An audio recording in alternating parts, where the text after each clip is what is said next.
Hi H.BLOOMers, welcome back to this week's Arrange Your Own. We're going to do a beautiful Christmas arrangement. We've got a lot of evergreens, some roses, red colors, some dried ornaments for you.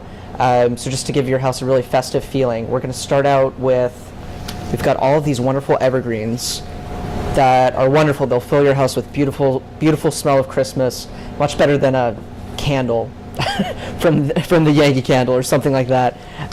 We've got purple dianthus.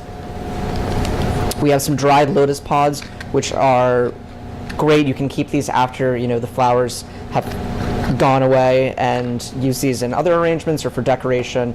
They're really great to stick into a wreath if you have one around.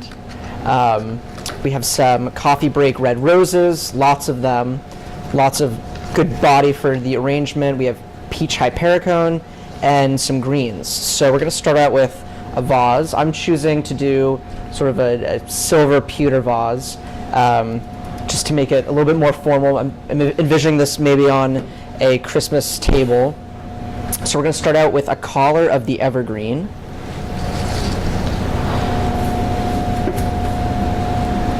And so I just want to use this very loosely and have it sort of flowing over the sides.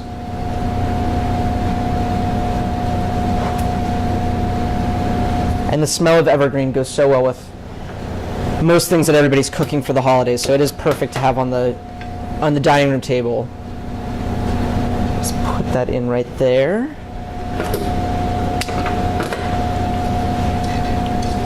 In fact, if you wanted to, you could use only the blooming flowers for your arrangement this week, and then use the greens and the lotus pods to maybe do a mantelpiece arrangement, something really fun, something decorative, not necessarily in a flower arrangement.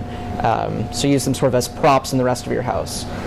So we'll hold on to some of that for the finished arrangement, and we'll put in some roses.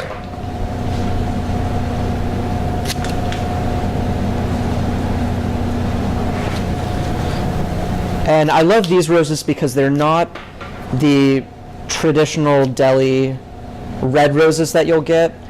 They don't look so generic. They've got beautiful variations in color. So it's just a little bit different than the traditional deep red of Christmas. A little bit more organic.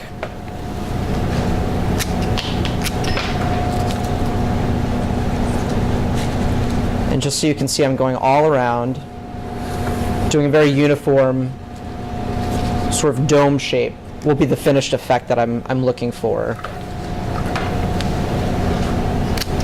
And I love that we have the purple dianthus. Dianthus is a wonderful flower, but the purple is just a nice little accent that's sort of unexpected for the holidays, but I think it's nice to break up the traditional red and green. Nice to do something a little bit interesting. Berries in.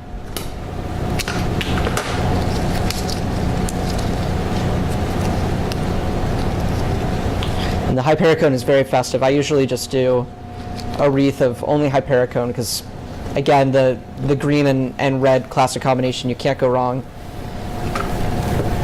And here we go. Do some of the dianthus.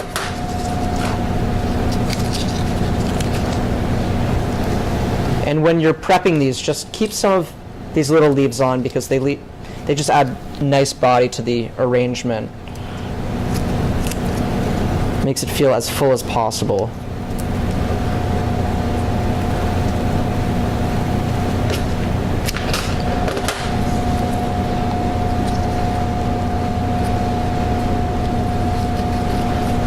Got some roses left. Another great idea is if you've decorated the tree and you find that you have some leftover ornaments. Once the arrangement is done, if you have maybe some small mercury glass or some sort of metallic ornament, to put that and incorporate it into the arrangement, just to add, maybe if you're not using a metallic vase, you're just using a plain ceramic vase, maybe that's a way to bring in some metallic, some pop. And we've got the greens, and we just want really the very top, maybe the first 3 tiers of leaves.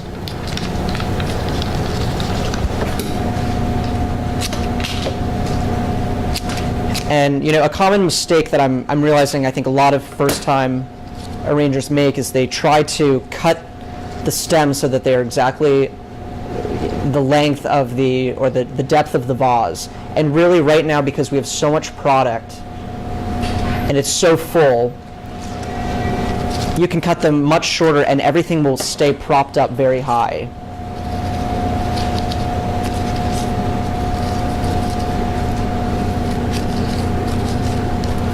Great touch of green.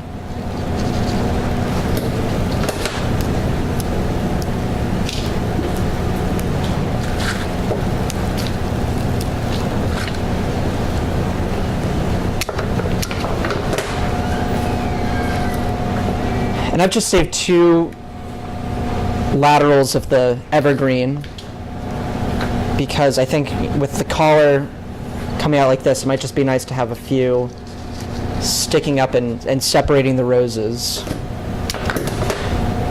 And it's great because this has so many laterals, so it sort of makes its way around all of the flowers and creates a nice collar around each individual bloom.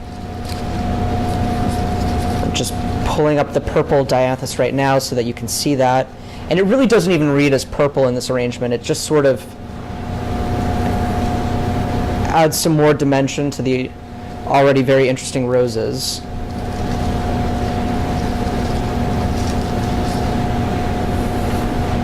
And then I have my lotus pods. And we've given them to you attached to these 2 little sticks just to add some extra height to them, but if you're using a shorter vase, just really easy to cut through these. They're sort of like thick toothpicks, and just place these in at the very top. And I think that's a beautiful arrangement. It's very classic, but much more interesting than just the traditional red and green. We've got beautiful dried textures. Again, it would be great to incorporate some metallics into here, and once the arrangement has met its purpose, you can keep the lotus pods and use them in the rest of your decor. So I hope that you have fun this week, and we look forward to seeing your submissions and what you do.